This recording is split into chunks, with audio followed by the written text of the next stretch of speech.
아파도 너희랑은 안 산다. 이 말 듣는 순간 마음이 꽂히듯 아팠던 분들 계실 겁니다. 서운했을 수도 있고 우리가 뭘 그렇게 잘못했나 자책했을지도 모릅니다. 하지만 잠깐만요. 이 말의 진짜 뜻을 알면 이 장면이 전혀 다르게 보이기 시작합니다. 지난주 한 커뮤니티에 올라온 글이 있습니다. 40대 직장인 김 씨의 이야기인데요. 70대 어머니가 갑자기 이런 말씀을 하셨답니다. 나 혼자 살 거야. 너희한테 안 기댈 거야. 아파도 괜찮아. 김 씨는 당황했습니다. 자식된 도리로 모시겠다고 했는데 어머니는 고개를 저으시며 이렇게 덧붙였답니다. 내가 날 모시는 게 아니라 내 인생을 포기하는 거야. 그걸 나는 원하지 않아. 요즘 부모님들이 왜 이런 선택을 하게 되었는지 지금부터 아주 현실적인 이야기로 하나씩 풀어보겠습니다. 이 이야기가 남 얘기처럼 들린다면 끝까지 들으셔야 합니다. 곧 우리 모두의 이야기가 됩니다. 예전 부모 세대는 아파도 참았고 불편해도 말을 삼켰고 자식 집에 살면 고마워해야 한다고 배웠습니다. 제 지인의 어머니는 80대이신데요. 이분이 최근에 이런 말씀을 하셨답니다. 우리 때는 말이야, 시어머니 모시는 게 당연했어.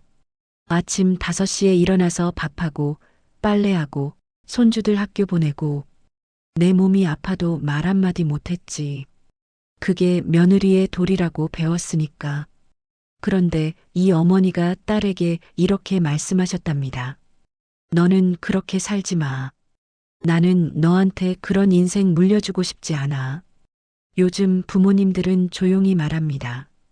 그렇게 살다 보니 마지막에 남는 건 서운함 뿐이더라. 60대 박 씨는 지난 10년간 치매 시어머니를 모셨습니다. 밤낮으로 간병하며 자기 삶은 없었죠. 그런데 시어머니가 돌아가신 후 남편이 한 말이 이거였답니다. 당신이 좀 더 잘했으면 어머니가 덜 힘드셨을 텐데. 박 씨는 그때 깨달았답니다. 아, 아무리 헌신해도 인정받지 못하는구나. 그래서 요즘 부모님들은 미리 선을 긋습니다. 자식에게도 자기 자신에게도 몸이 안 좋아 누워 있는데 문 여는 소리에 괜히 몸을 일으킵니다. 어머니, 주무셨어요? 그 말이 부담이 됩니다. 실제로 며느리와 함께 사는 70대 이 씨는 이런 말을 했습니다. 감기 걸려서 이틀 누워 있었는데 며느리가 출근하면서 오늘 저녁은 간단하게 할게요라고 하더라고. 고마운 말인데 왜 그렇게 미안하던지. 내가 아프니까 집안일이 돌아가지 않는구나 싶어서. 이 씨는 그 후로 아파도 티를 안 낸답니다. 거실에 나와 앉아 있고 밥은 억지로라도 먹습니다. 쉬는 공간이 아니라 눈치 보는 공간이 되었을 때 부모는 깨닫습니다. 여긴 내 집이 아니구나. 60대 최 씨는 손주가 할머니, 왜 자꾸 누워 있어요? 엄마가 할머니 때문에 힘들대요라고 말했을 때 가슴이 무너졌답니다. 자신이 짐이 되었다는 걸 손주를 통해 깨달은 거죠. 하지만 요즘 많은 부모님이 자식 집에 살면 거실에 잘 나오지 않습니다. 겉으로는 TV 보기 싫다, 방이 편하다 하시지만 속마음은 다릅니다. 거실은 이미 자식 내외의 규칙으로 가득 찬 남의 땅이기 때문입니다. 70대 이 씨는 말합니다. 거실에 나가면 내가 뭘 잘못할까봐 겁이 나. 내가 앉았던 자리에 머리카락 떨어질까봐, 손주 장난감 건드려서 애 엄마 심기 불편하게 할까봐. 그냥 내 방에 가만히 있는 게 도와주는 거다 싶더라고. 이때 자식들은 또 속이 터집니다. 엄마, 왜 자꾸 방에만 있어? 나와서 간식도 좀 먹고 그래. 라고 소리를 지르죠. 하지만 그 외침이 부모에겐 초대가 아니라 부담으로 다가옵니다. 쉬는 공간이 아니라 눈치 보는 공간이 되었을 때 부모는 깨닫습니다. 여긴 내 집이 아니구나. 식사 시간, TV 볼륨, 난방 온도, 외출 시간까지. 요즘은 다 이렇게 해요. 그건 옛날 방식이에요. 하루에도 몇 번씩 자기 방식이 틀렸다는 신호를 받습니다. 65세 김 씨는 손자 감기에 생강차를 끓여줬는데 며느리가 어머니, 요즘은 그렇게 안 해요. 병원 가서 약 먹이는 게 낫죠라고 했답니다. 그날 이후로 손주에게 뭘 해주고 싶어도 이거 줘도 돼? 라고 먼저 물어보게 되었습니다. 평생 자식 키우고 손주까지 키운 사람이 간식 하나 주는 것도 허락을 구해야 하는 상황. 부모는 말이 줄고 표정이 사라집니다. TV 소리가 크다고, 난방이 덥다고, 매일 뭔가 잘못하고 있다는 느낌을 받아요. 그래서 이제는 내 방에만 있어요. 거실에 나오는 게 두렵거든요. 여기까지 들으셨다면 부모님이 왜 같이 살기 싫다고 했는지 조금은 이해되실 겁니다. 하지만 진짜 이유는 지금부터입니다. 엄마 약은 내가 챙길게. 병원은 우리가 정할게. 편하라고 한 말이 부모에겐 이렇게 들립니다. 나는 이제 결정하면 안 되는 사람이구나. 72세 정 씨는 딸이 일주일치 당뇨약을 작은 통에 나눠 담아주며 엄마, 이거 매일 아침 하나씩만 먹으면 돼요라고 했을 때 이런 생각이 들었답니다. 내가 약도 제대로 못 챙겨 먹는 사람이 됐구나. 70년 넘게 내 몸 관리해 왔는데 도움과 통제의 경계는 생각보다 아주 얇습니다. 병원 예약도 자기 마음대로 못 잡는 분도 있습니다.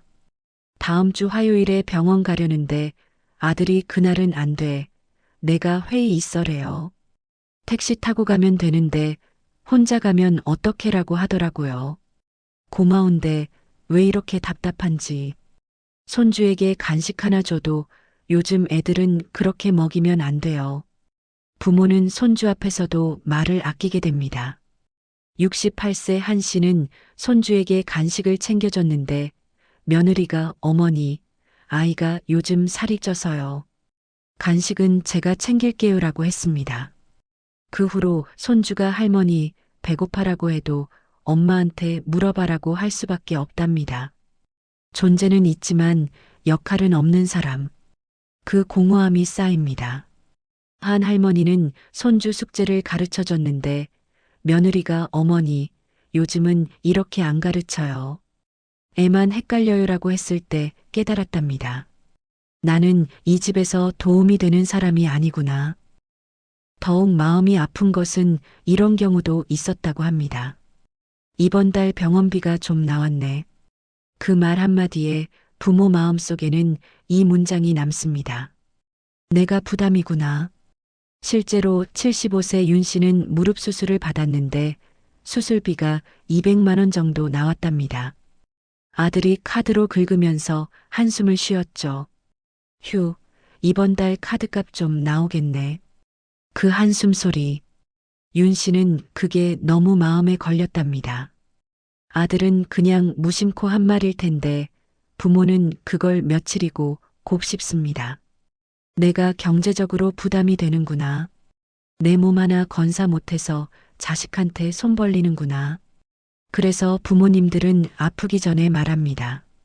아파도 너희랑은 안 산다. 또 다른 분은 이렇게 말했습니다. 나는 자식한테 돈 한 푼 안 받고 살고 싶어요. 국민연금이랑 기초연금으로 근근히 살아도 그게 낫지. 자식 눈치 보면서 용돈 받는 거보다. 돈의 문제가 아닙니다. 자존감의 문제입니다. 여기서 많은 분들이 이렇게 묻습니다. 그럼 치매나 요양이 필요해지면 어쩌라는 건가요? 지금부터 그 이야기입니다. 부모님들이 같이 살기 싫다고 말하는 이유 중 하나는 자식의 돌봄이 얼마나 힘든지 너무 잘 알기 때문입니다. 실제로 치매 환자를 돌본 가족들의 이야기를 들어보면 그 고통이 얼마나 큰지 알 수 있습니다. 50대 이 씨는 치매에 걸린 어머니를 3년간 집에서 돌봤습니다. 처음에는 가능할 것 같았답니다. 어머니가 깜빡깜빡하는 정도였으니까요. 하지만 시간이 지나면서 상황은 달라졌습니다. 같은 말을 10분마다 반복하셨습니다. 밥 먹었어? 응, 먹었어요. 10분 후. 밥 먹었어? 밤낮이 바뀌었습니다. 새벽 2시에 일어나서 밥을 하려 하시고 외출하려고 문을 여십니다. 이 씨는 잠을 제대로 못 잤습니다. 어머니가 언제 집을 나갈지 몰라서 문에 자물쇠를 달았는데 어머니는 갇혔다며 소리를 지르셨습니다. 그리고 의심이 시작되었습니다. 내 지갑 어디 갔어? 내가 가져갔지? 엄마, 내가 왜 가져가요? 넌 원래 그래. 내 돈 훔쳐가려고 하잖아. 이 씨는 그때 무너졌답니다. 평생 자기를 키워준 어머니가 자기를 도둑 취급하는 상황. 자식은 죄책감과 분노 사이에서 서서히 무너집니다. 엄마를 사랑하는데 동시에 엄마가 너무 싫어요. 이런 나 자신이 너무 싫고 부모는 그 모습을 누구보다 먼저 눈치챕니다. 70대 박 씨는 최근 건망증이 심해졌는데 딸이 자기를 대하는 태도가 달라진 걸 느꼈답니다. 엄마, 그거 어제도 물어봤잖아. 딸의 목소리에 짜증이 섞여 있었습니다. 박 씨는 그날 밤 혼자 울었답니다. 내가 치매 걸리면 저 애가 얼마나 힘들까. 저 애 인생 다 버리겠구나. 그래서 말합니다. 그 모습까지는 너희한테 보여주고 싶지 않다. 이 대목에서 많은 부모들이 눈을 돌립니다. 왜냐하면 이건 사랑의 문제이기 때문입니다. 요양시설, 그 단어만으로도 부모님들은 가슴이 철렁 내려앉습니다. 내가 정말 저기 가게 되는 건가? 자식들이 날 버리는 건가? 하지만 동시에 알고 있습니다. 자식의 삶이 무너지는 걸 보느니 차라리 자기가 그 두려움을 감수하는 게 낫다는 걸. 실제로 요양원 입소를 결정한 78세 조 씨는 이렇게 말했습니다. 매일 밤 울었어요. 내가 여기 가야 하나, 자식들한테 짐이 되는구나 싶어서. 근데 아들 얼굴을 보니까 더 이상 견딜 수가 없더라고요. 눈밑이 시커멓게 되고 아내한테 짜증내고 내 때문에 그 집이 무너지고 있었어요. 요양시설 선택은 부모에게 패배처럼 느껴집니다. 나는 자식 곁에 있을 자격도 없는 사람이구나. 하지만 그 두려움과 고통을 감수하면서도 부모들은 선택합니다. 자식의 삶을 지키기 위해서. 한 어머니는 요양원에 가시기 전날 밤 딸에게 이렇게 말했답니다. 미안하다. 엄마가 너희한테 이런 선택을 하게 해서. 근데 이게 엄마가 할 수 있는 마지막 사랑이야. 너희는 너희 인생 살아야 해. 요양원은 부모에게 쉬운 선택이 아닙니다. 두렵고 외롭고 서럽습니다. 하지만 그 고통을 혼자 감당하는 것. 그것이 요즘 부모들이 선택한 마지막 효도입니다. 예전엔 같이 사는 게 효도였지만 지금은 각자의 삶을 지켜주는 것이 효도입니다.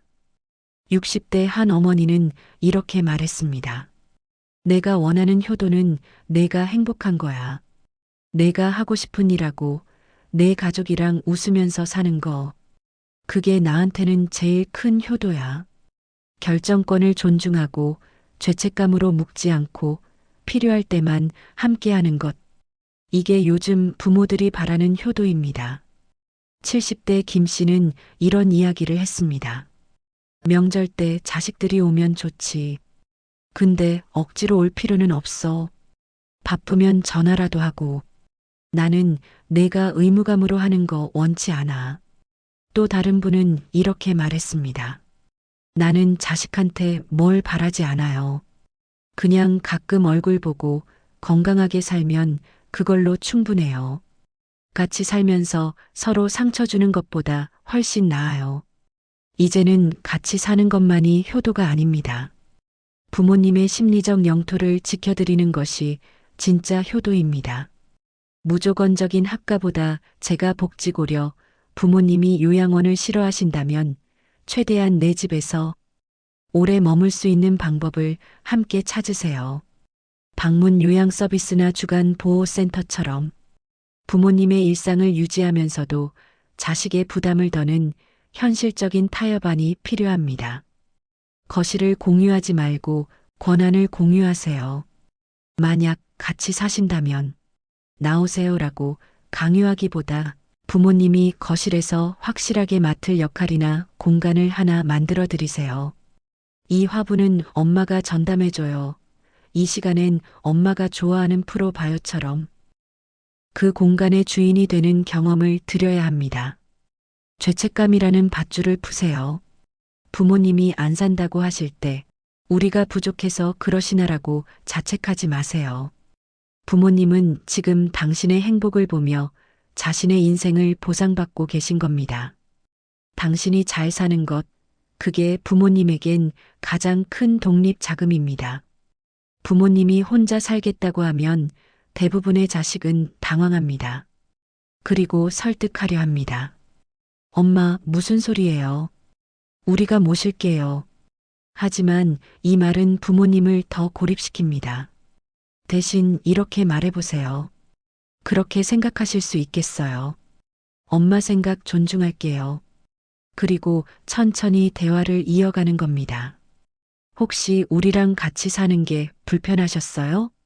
어떤 부분이 힘드셨는지 말씀해 주시면 우리가 고칠게요. 부모님은 자기 말을 들어주는 것만으로도 위로받습니다. 엄마, 약 먹었어요? 보다는 어떻게 하고 싶으세요? 작은 것부터 선택권을 드리세요. 오늘 저녁 뭐 드시고 싶으세요? 병원은 언제 가시는 게 편하세요? 이번 주말에 뭐 하고 싶으세요? 부모님은 결정하는 사람으로 존중받고 싶어 합니다.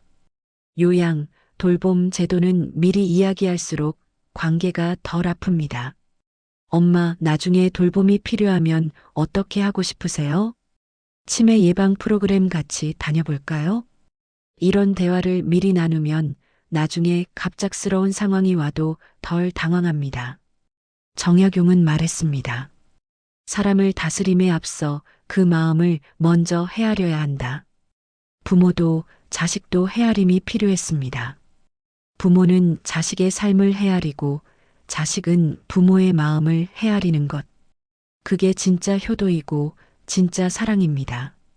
아파도 너희랑 안 산다는 말은 차가운 말이 아닙니다. 관계를 지키기 위해 부모가 먼저 선택한 조용한 배려일지도 모릅니다. 부모님이 그런 말을 하셨다면 서운해하기보다 한 번 더 귀 기울여 보세요. 그 말 뒤에 숨은 진짜 마음을. 오늘 이 이야기가 부모님을 이해하는데 도움이 되었기를 바랍니다. 이 영상이 조금이나마 마음에 와 닿으셨다면 구독과 좋아요로 응원해 주세요. 감사합니다.